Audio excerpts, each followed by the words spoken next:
Halo semuanya, ada informasi update terkait bantuan PKH dan bantuan BPNT.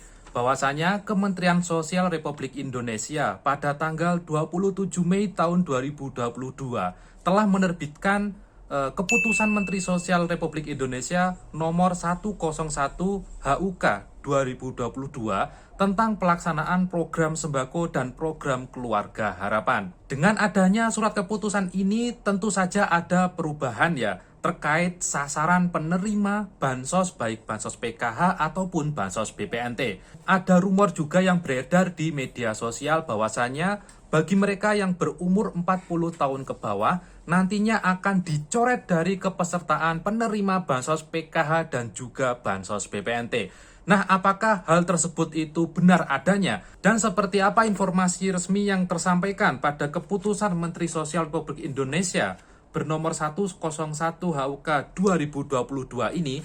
Nah, pada video ini akan kita coba ulas dan akan kita bahas secara lengkap. Maka dari itu nanti informasi pada video ini silakan Anda simak dengan baik-baik. Jangan dipercepat ya, atau jangan di-skip agar nanti tidak menimbulkan kesalahpahaman dan tidak menimbulkan kebingungan yang berkelanjutan.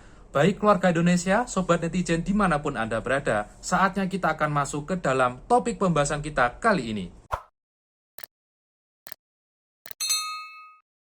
Assalamualaikum warahmatullahi wabarakatuh. Salam sejahtera bagi kita semuanya. Senang sekali saya Haris bisa berjumpa lagi dengan Anda semua masih di channel YouTube Hariska Vlog Playlist Info Bansos. Pada kesempatan kali ini sebelum saya memulai informasinya, saya mau menyapa dulu bagi Anda khususnya para pemerhati channel YouTube Hariska Vlog. Bagi Anda yang selalu senantiasa menyimak informasi pada channel YouTube saya doakan mudah-mudahan Anda semua tetap diberi kesehatan, dilancarkan rezekinya, dipermudah segala urusannya, dan pastinya semoga Anda semua menjadi keluarga yang sejahtera. Berikut mungkin ada yang baru bergabung di video saya ucapkan selamat datang, dan tak lupa saya mengajak Anda semua untuk turut mendukung channel YouTube Hariska Vlog ini untuk terus berkembang. Dengan cara apa? Dengan cara cukup diklik subscribe bagi Anda yang belum subscribe, dan juga silakan untuk dibantu dibagikan atau di-share video ini di media sosial Anda semua. Baik keluarga Indonesia, sobat netizen dimanapun Anda berada, saatnya kita akan masuk ke dalam topik pembahasan kita kali ini terkait surat terupdate dari Kementerian Sosial ya, Keputusan Menteri Sosial Republik Indonesia tentang pelaksanaan program sembako dan program keluarga harapan. Tentunya informasi kali ini sangat update dan ada informasi yang sangat penting yang perlu saya sampaikan kepada Anda semua. Maka dari itu silakan disimak informasi lengkapnya. Jadi keluarga Indonesia, Kementerian Sosial Republik Indonesia pada tanggal 27 Mei kemarin telah menerbitkan Keputusan Mensos nomor 101 HUK 2022 tentang pelaksanaan program sembako ya atau BPNT dan program keluarga harapan atau PKH. Tentunya dengan keputusan ini ada perubahan atau kebijakan yang perlu saya garis bawahi ya. Jadi secara garis besar isi keputusan Mensos ini antara lain pendekatan program sembako dan PKH nantinya akan dilaksanakan kepada perseorangan dan atau keluarga. Berikutnya program sembako dan PKH ini nantinya akan dilaksanakan oleh 3 direktorat. Yang pertama nanti adalah Direktorat Jenderal Rehabilitasi Sosial, yang kedua adalah Direktorat Jenderal Perlindungan dan Jaminan Sosial, yang ketiga adalah Direktorat Jenderal Pemberdayaan Sosial. Masing-masing direktorat nantinya akan menangani penerima manfaat sesuai dengan usia masing-masing. Jadi bagi Anda penerima bansos PKH dan juga bansos BPNT, silakan Anda simak karena di sini saya akan menyampaikan ya klasifikasi usia dari masing-masing direktorat yang nantinya akan masuk di direktorat yang mana. Jadi nanti Anda silakan juga cocokkan dengan usia Anda, karena di sini nanti usianya yang akan dihitung adalah usia dari kepala keluarga. Jadi kepala keluarga kan bisa saja bapak atau bisa saja ibu ya, kalau mungkin bapaknya mungkin sudah cerai atau meninggal dunia. Baik, yang pertama nanti untuk usia lansia 60 tahun ke atas. Jadi ini dimulai dari usia 60 tahun ya, dan juga penyandang disabilitas berat, dan juga untuk anak yang tidak dalam keluarga. Mungkin ini anak yang terlantar gitu ya. Nantinya bagi yang 60 tahun ke atas, penyandang disabilitas dan juga anak tidak dalam keluarga, itu nanti akan masuk di Direktorat Jenderal Rehabilitasi Sosial atau Resos. Jadi nanti penerima PKH, penerima sembako yang usianya 60 tahun ke atas dan juga penyandang disabilitas berat atau juga anak yang tidak dalam keluarga nanti akan masuk kategorinya ya, dan akan didampingi oleh Direktorat Jenderal Rehabilitasi Sosial atau Resos. Berikutnya, bagi penerima manfaat PKH dan juga sembako yang berusia 40 sampai 60 tahun dan juga keluarga yang di dalamnya ada lansia atau disabilitas. Jadi keluarga yang di dalamnya ada lansia dan atau disabilitas.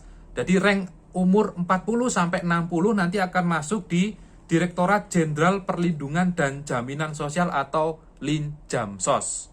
Selanjutnya, bagi penerima manfaat PKH ataupun penerima manfaat program sembako yang berusia di bawah 40 tahun. Jadi kepala keluarganya yang berusia di bawah 40 tahun nantinya akan masuk di dalam Direktorat Jenderal Pemberdayaan Sosial atau Dayasos. Jadi nanti pendampingnya sesuai dengan keputusan Menteri Sosial ini, nanti ada 3 jenis pendamping ya. Yang pertama yakni adalah pendamping Resos, yang kedua ada pendamping Linjamsos, dan yang ketiga ada pendamping Dayasos. Jadi di tiap-tiap Direktorat Jenderal nanti akan ada pendampingnya masing-masing. Jadi bagi Anda yang umur 60 tahun ke atas nanti akan masuk di Resos atau Rehabilitasi Sosial, nanti pendampingnya yakni adalah pendamping Resos. Berikutnya bagi yang 40 sampai 60 tahun akan masuk di Linjamsos dan nanti pendampingnya namanya adalah pendamping Linjamsos. Yang berusia di bawah 40 tahun nanti akan masuk di Dayasos dan nanti pendampingnya yakni pendamping Dayasos.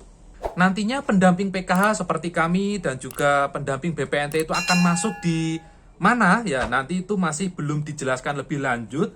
Jadi untuk saat ini bagi pendamping PKH apakah nanti akan masuk di Linjamsosnya atau masuk di Dayasos atau Resos atau nanti akan dibagi, itu masih belum ada informasi atau belum ada juknis lebih lanjut dari keputusan Menteri ini. Jadi nanti kalau ada informasi terupdate bagi SDM PKH nanti akan masuk di Dirjen mana, nanti akan menunggu petunjuk teknis yang nantinya akan diterbitkan setelahnya.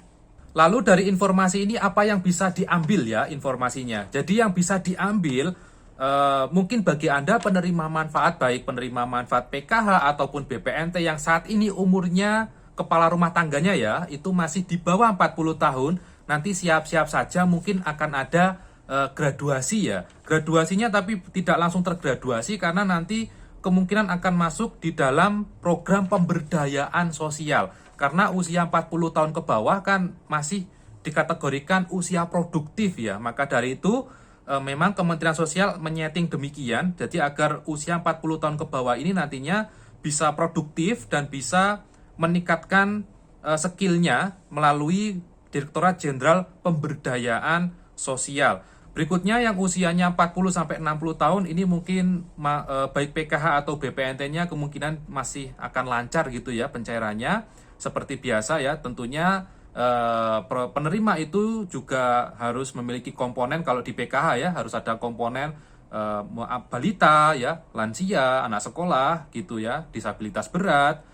Berikutnya untuk 60 tahun ke atas, karena 60 tahun ke atas itu kan sebelumnya sempat masuk ke PKH, juga sempat keluar dari PKH. Nah pada surat keputusan ini untuk 60 tahun ke atas nantinya akan masuk di Dirjen Rehabilitasi Sosial. Nah, nantinya untuk program rehabnya seperti apa itu juga belum dijelaskan lebih lanjut ya.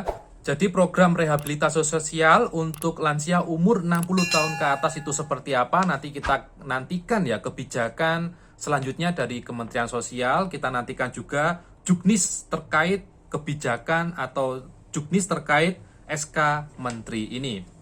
Jadi bagi Anda para penerima Bansos PKH dan BPNT ya, karena adanya SK Menteri ini tentunya akan ada perubahan kebijakan ke depannya dan akan dimulai pada tahun 2022 ini. Tentunya bagi Anda penerima manfaat, saya sarankan ya, saya harap bagi Anda semua untuk juga siap menerima berbagai keputusan yang dijalankan oleh Kementerian Sosial.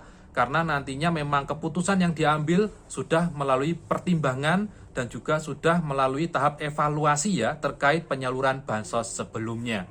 Baik, saya kira itu dulu informasi yang bisa saya sampaikan. Ketemu lagi dengan saya Haris di video saya berikutnya. Mohon maaf kalau ada kesalahan kata dan ucap, dan wassalamualaikum warahmatullahi wabarakatuh.